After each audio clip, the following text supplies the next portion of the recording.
All right. What an audience. Thank you all for coming over after lunchtime. When I was looking into the audience, I was thinking about the title of the subject of today, Scaling DBT with Large Organizations. And that's actually how the room felt like it was scaling together with the topic. So my name is Joris. I run Tropos. We're a Belgium-based consulting company.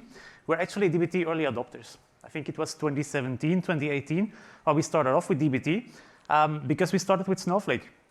The tool came in. We didn't really have good practices to deal with Snowflake. And the technologies that we used back then to do data transformation and do data ingestion, well, they didn't really seem to match with Snowflake. So we really had to look for good practices, things that worked. And before we knew, our practice started to scale. The teams we started working with scaled, and the data platform scaled. So the talk I want to do today is actually tell you a bit more about how that really happens, going from a team from 1 to 2 to actually teams of 400 and even sometimes up. There's a lot of learnings that go into that. Actually, I'm going to try to simplify it as much as we can today, because at that scale, every little detail gets amplified. And actually, the learning is far more into simplifying the practice rather than doing very technical, fancy things, if you look at the journey, at least, that we have taken. So actually, DBT, how does it start? Typically, it starts with somebody who has like a real great idea, somebody who is eager to push data analytics forward in an organization, somebody who is willing to take risks, try out new things, and make sure that actually data delivery can be sped up faster. It takes a lot of energy to be that person.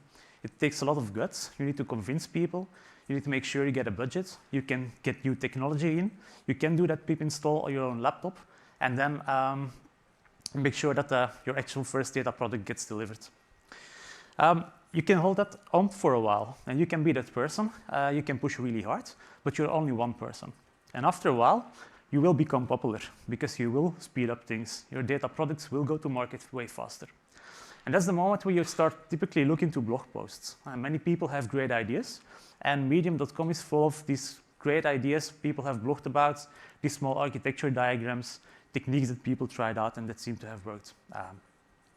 And after a while, you may end up in a situation like this. It's a situation we were in when we started first off, and it's a situation we see oftentimes where we join a team who needs a bit of help scaling up their practice.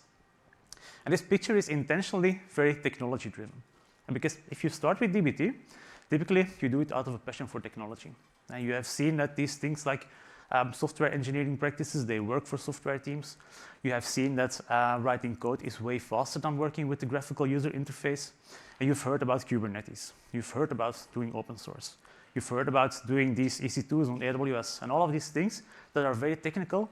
But actually, if you are the person to push for DBT, it's very likely that you're also going to be the person who is going to push for all of these complex container technologies, complex integration patterns. Problem is, after a while, people will start to notice your local data teams, your local systems will come in with local data. After a while, your geographical teams will come in with geodata, and global teams will come in with global data because your practice works. You are able to push out data practices way faster than it used to be. After a while, not so long after typically, your demand starts to increase. People who you used to work with when you were a team of 1, they want more complex reports or they want maintained reports. Global may come in with governance requirements. All of a sudden, data protection comes in. People want masked data, and so on and so forth.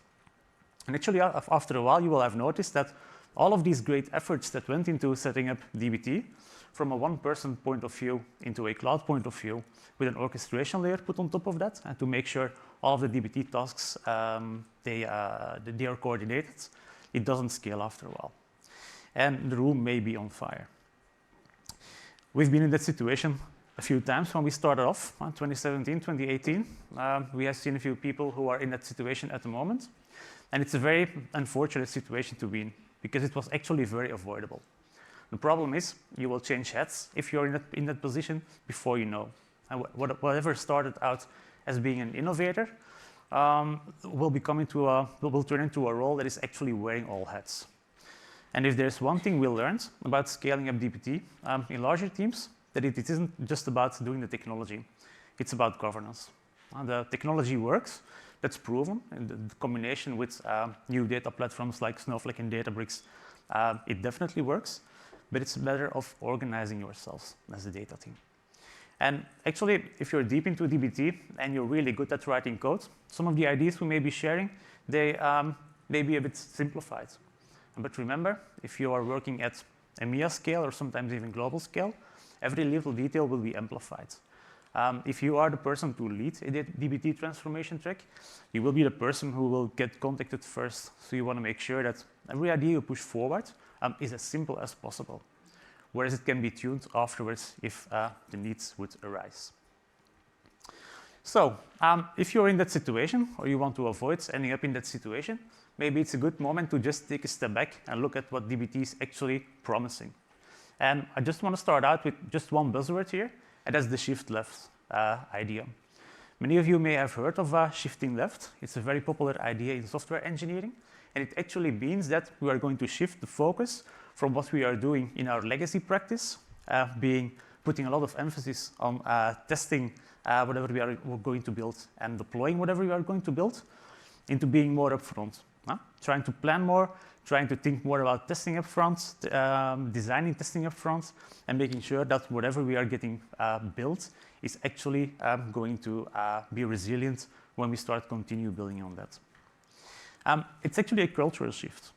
Remember, if we are going to try and scale DBT out in an organization, it's not all DBT engineers who are going to take part in our project. Many people are coming from a pure analysis background, and those people are typically not very familiar with doing things software engineers do, like committing code to repositories and running CI processes.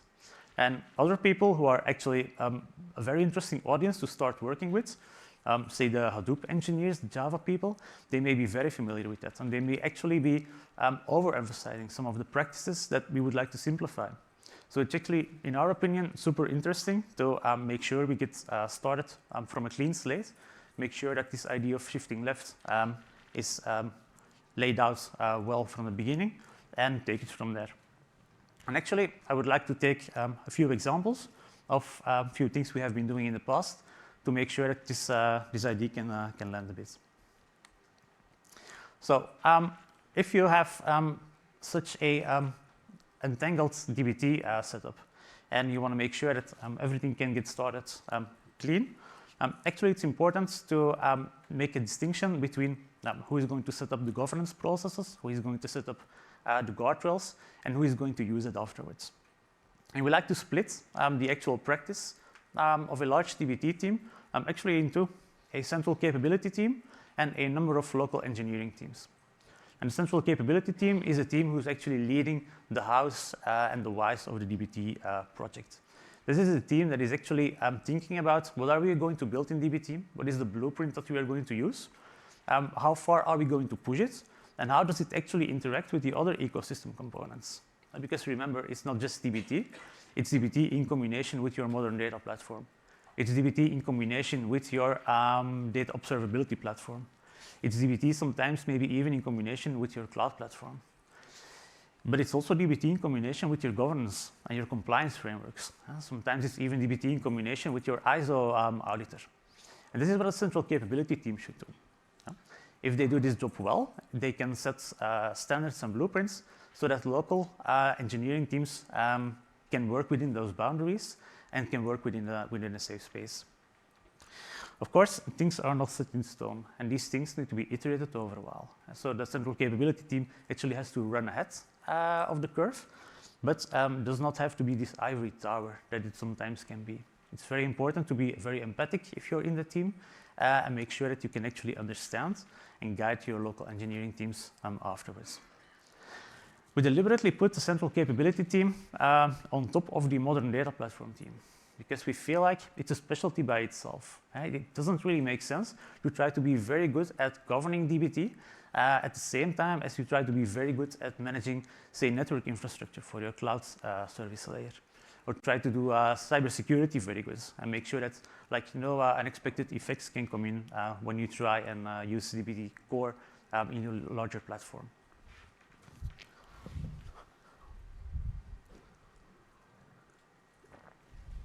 Sorry. So this idea of this central capability team is one of the key wins that we have seen a while ago. If you were in the keynote earlier today, there was this person from Snowflake actually talking about data mesh. And they were talking about doing the hub and spoke model. This is actually very compatible to doing the hub and spoke model. You want to have a hub, in the data mesh world, the location where all of the standardization happens. And then you want to make sure you start building the spokes, who are the local engineering teams in the design that we do.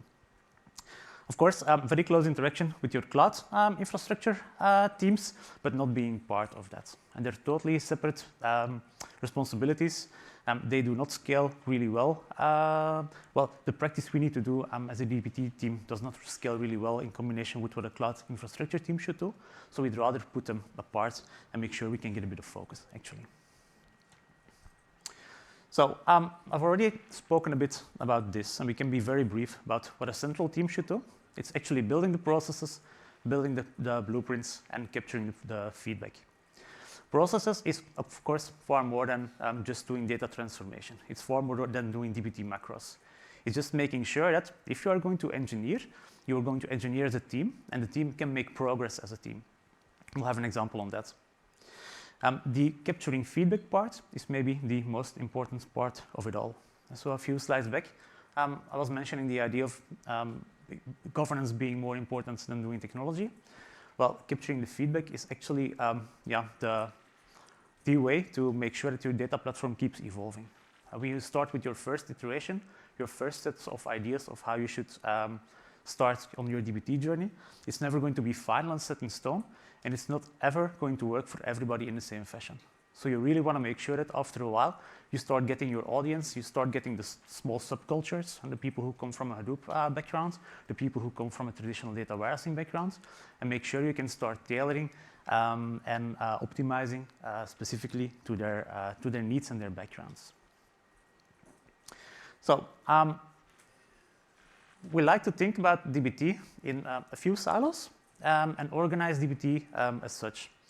And there's this little model that we made, and there is basically actually 3 pillars. And one is you have to organize your data team. Think about where many DBT engineers come from in larger projects. Some of them come from an Informatica Power Center background. Like this traditional ETL products that does data extraction and data integration and data storage in a very graphical way. Those people are used to work in a typically different way than people who come from a Java or Scala background.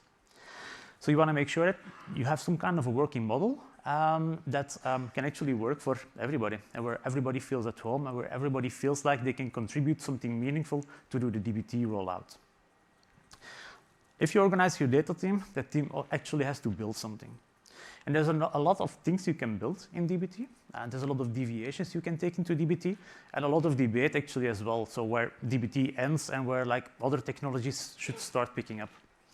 And one of the debates we've heard a lot of times is actually in the part of the data infrastructure. And so should DBT set up Snowflake from scratch? Should DBT set up data integrations and do user management? Or should we take something else for that?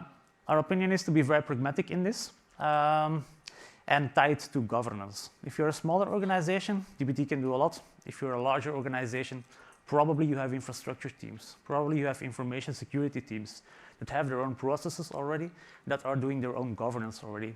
So it may be a very wise idea to align with them and to see whatever value they can bring to you.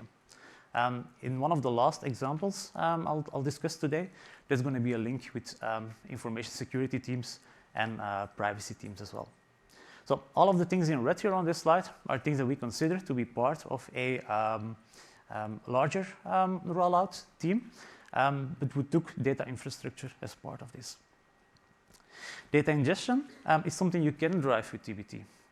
We did a lot of experiments on Snowflake on trying to load data from external data sources using DBT macros, using DBT custom materializations, all these fancy techniques, and they do work. So actually, you could be able to build. I have to say that again. You could try and build a framework that does load data from external data sources into Snowflake, build it all in DBT, roll it out at scale, and it may work. But at some point, you will actually hit the boundaries. So DBT is evolving, but the data platforms are evolving as well. We used to work with CSV files, with Parquet files in the past. We are now heading into a Apache Iceberg central world, as it seems like. So using dbt to do data ingestion may not be the best approach anymore. So we defocused it in here. But the real strength is, of course, in batch and near-time integration. It's the bread and butter for dbt. We like to treat it as a separate process because data quality can come in and can be intertwined with integration. So we feel like it's important to keep the emphasis on integration process separate from the emphasis on data observability. And where data observability is, of course, the testing of data that is coming in after you have tested your engineering practices and validated that whatever assumption that was being made was actually also delivered. All of the building is great, but the world evolves. And after a while, of course, you have to evolve your dbt practices as well, and your dbt code as well. So evolving data products is a specialty by itself, and making sure that you can actually change whatever you have built in dbt and that other people can start building on top of what you have built in dbt. When we were designing the presentation in the slide deck, it was very much focused on teams who were siloed and teams who were interacting with each other. But this morning, of course, we got the announcement of the dbt mesh capabilities. And this makes governing code lifecycle even more important, at least in my opinion. Now that we can actually tie teams together across departments or across silos, we need to make sure that the way we organize our teams in terms of code management is even more stable than it used to be before. So, a few examples, and I think I have 5 of them. The first one is maybe the ultimate simplification of things people consider when they want to start with dbt, and that is actually how your team is going to work together in code. So many teams who start off typically talk with people from a software engineering background. Those people are used to work with code versioning systems like GitLab or GitHub, and typically people start working with a flow called GitFlow. It's a very complex system that is able to react at a very high speed to changes in business. Think about making a separation between work you're supposed to deliver at the scale of a sprint, so every 2 weeks a new output, versus things that have gone wrong and that need to be fixed immediately, called a hotfix. In software engineering, it's super popular to work in this way. But then we have to consider, or at least it's a lesson that we learned the very hard way, that the audience for data products is not necessarily the audience for software engineering products. So a person who is a Salesforce user, for example, is not necessarily the user who is going to look at the reporting on top of Salesforce. What's important here is that if you're in the Salesforce world, it may be necessary that you see a quick fix immediately after spotting an issue. In the data world, if you are going to change the numbers all the time for the analysts who depend on the numbers that we produce, we're just going to drive these people mad. So we don't want that. So we don't also need the complexity that comes with the whole governance model called GitFlow. GitFlow is a very complex branching model, so a system to organize your code, so also a system to organize your team. So we want to simplify this as much as possible. So we typically like to start working with a trunk-based deployment the way this is set up. We're just the ultimate simplification of working with code. And where the idea is here to just make sure there's one common environment, in Snowflake in our case oftentimes, where people can test and validate and talk with business about the progress that they made, where there's a separate environment called a production environment where people actually get to consult the numbers and trust that the work we have produced is stable, and where there are a number of sandboxes, all linked to their own sub-branches of this main branch. And this idea of sandboxes is like an important idea that we felt that we needed to pitch. If you want to start out with dbt, there's no reason to basically impose a lot of limits for people who want to learn dbt. You just want to make sure that there's not too much creativity flowing into the work that is going to production. So you need to allow people to have sandboxes. And you need to allow these sandboxes actually sometimes even at the level of a sprint, or at the level of a user story, or at the level of a simple request. So actually automating the creation of these sandboxes is something we like to link to dbt development work. Comes with CI, continuous integration processes. It's another example coming afterwards. But this base blueprint is actually something that is so simple to start off with and that can scale into very large organizations in a very structured way. If you want to start out with new greenfield projects, typically it's one of the first things we do. If it's not the first thing we do, it's the first thing we try to socialize in teams who want to start working with the opposite, with the complex Git commitment models. So if there's only one takeaway from today, just think about simplifying your branching model, and it will take you a very, very, very long way. Why should you?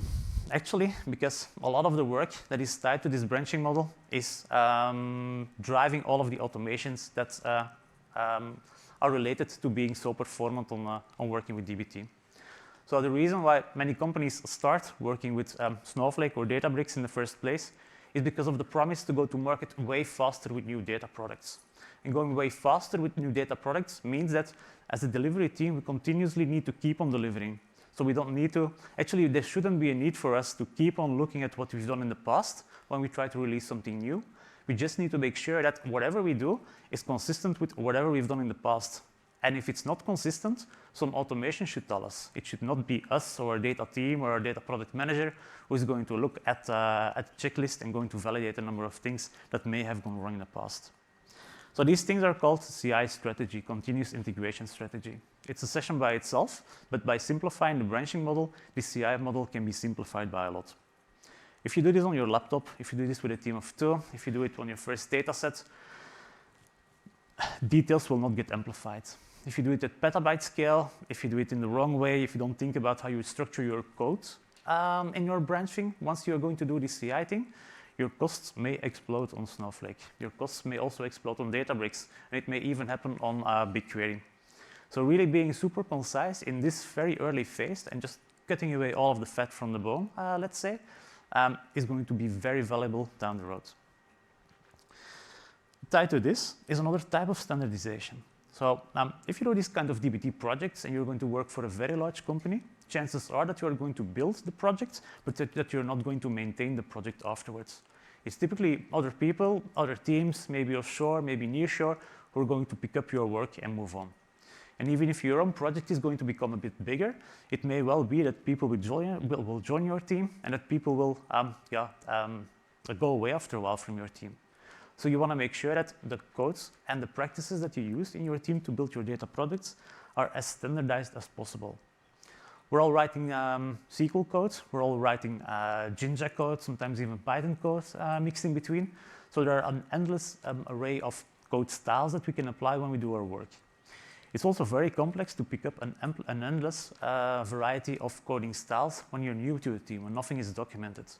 So we want to make sure that in our very simplified branching model, there are a lot of checks that can actually check if your code writing style is consistent, and it should actually not accept code that is not consistent when it's been trying to commit it to this central repository. So if you try to standardize your branching model, and if you try to standardize the automation and the standardization of the standardization, you can start thinking about scaling that beyond your own team. That again is very much centralized. A good way to think about this is, hey, after a while, I'm going to understand who my typical average dbt engineer in my delivery team is. We know what they want, we know what they can do. We know actually the point at the maturity curve they are at, and where we actually need to coach them, and what sort of practice that they tried and actually did not work out too well in the organization. So after a while, you can start coming up with these guardrails. And if you have a guardrail, you can actually program that in some sort of standardized workflow format. This is separate for every, say, Git platform, code versioning platform supplier out there. But the ideas are actually general across all of them. So this is an example from GitHub. GitHub has these workflows, and workflows are standard actions and standard checks that can be applied when somebody contributes code. And typically, we create a number of sets of these controls and workflows. Sets for super experienced engineers who have been writing SQL code for decades, sometimes even checks for people who are new to writing SQL and who are doing their very best, but sometimes even have queries that may run overnight. So it's very important to be empathic. It's very important also to be very central in this. You don't want an endless variety of copies of these guardrails you put in. You want to make sure that you centralize all of this. And that's the moment where it's actually good to start talking with your software engineering team or the owner of the code versioning platform that you're actually going to use. There are a lot of standards, there are a lot of things you may be able to reuse, and there's a lot of power in this step as well. If you do this right, you will not have any issues when you start scaling up to multiple teams of 8 to 10.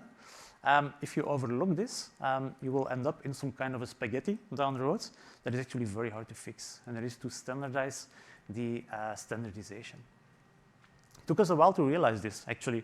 Also took us a while to build this common DBT framework library with this number of standard processes, but it pays off. Challenging part is that we cannot open source it because it's very unique to organizations. It really follows the maturity curve of the different groups, so it's important to really understand those people, look at who they are, look at what they want to build. Also look at the cloud strategy you want to take, look at how you want to deal with Snowflake hosting, BigQuery hosting, all of these things all mixed together, wrapped up in processes and centralized and distributed through this code versioning management system. Now, there are a few key ideas here. We're going to standardize our branching model. We're going to standardize the automation. We're going to standardize the standardization. So we're actually able to make sure that a delivery team can actually start working in the way that we want to start. Next problem to tackle is we cannot control the number of delivery teams. And the better we do our work, the more delivery teams will start popping up. Some may be popping up in the office next to ours. Some may be popping up in another part of the world. So we want to make sure that every delivery team can be treated in the same way, can work with the same standards, but that we're not being overloaded with all of the work that will come up from people who do DBT for the first time. And that's where you can start thinking about delivery team factory automation. That's again a step away from doing pure DBT core work at the start, but it's again a step into standardizing DBT even more. There's another session today talking about Terraform. Terraform is a cloud automation framework. We love to use Terraform in combination with DBT. Actually, if you use Terraform to create DBT projects, specifically in DBT Cloud, you're able to standardize the way a project should look like. If you can standardize the way a project should look like in DBT Cloud, you can also standardize all of the workflow processes that we've discussed earlier on to be included in that. And if you can do that, you can start standardizing your branching model. If you do it well, you can actually come up with a few varieties of what a standard delivery team should look like or could look like.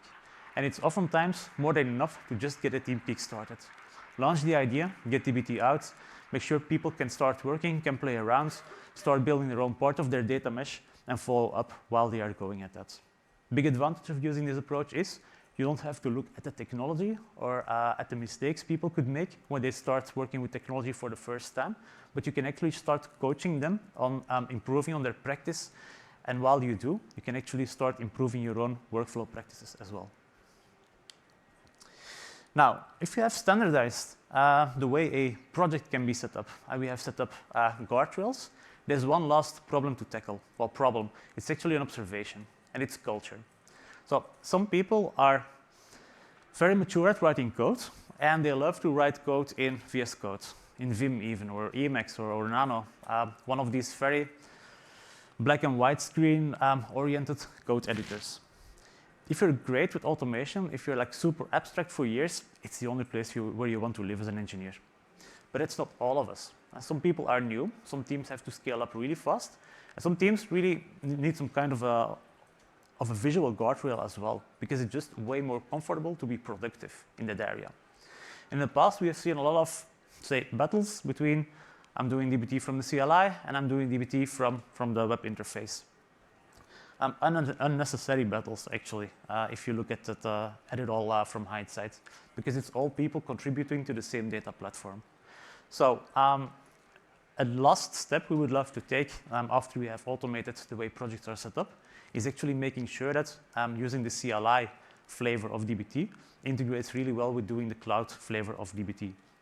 Actually, this morning there was quite a big announcement, in my opinion, on DBT's cloud CLI, which is actually able to integrate both worlds altogether. It does not change anything in the workflow we have proposed up till now is just an extension. But it actually simplifies some of the problems more enterprise leaders may be worried about. And that is having an enterprise support agreement behind dbt. That was one of the last problems, at least we had to tackle a few times. That is that people who love working with core, they're actually exposing themselves to software they have to maintain themselves. So it actually imposed smaller teams to also pick up support for technology that they did not control all the time themselves. So as time is running out, maybe one last remark. Think about one of the first slides where I was talking about trying to be the innovator, but actually having to wear all hats and being the help desk for every possible use case. You don't have to be that person. If you play along really well and do automation really well and be very strategic about using blueprints and automation, you can actually be the guide in the ecosystem because dbt evolves a lot. Like there's new packages every day. There's new ways of trying out new techniques every day. The data platforms we use underneath dbt are changing every day. So you can be the guardian. It can be a very innovative role. You can be very upfront and be in contact with people who actually develop all of these new trends.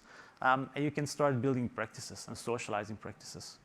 Key idea is here, you want to be part of a community. You may want to roll out smaller communities in your own organization.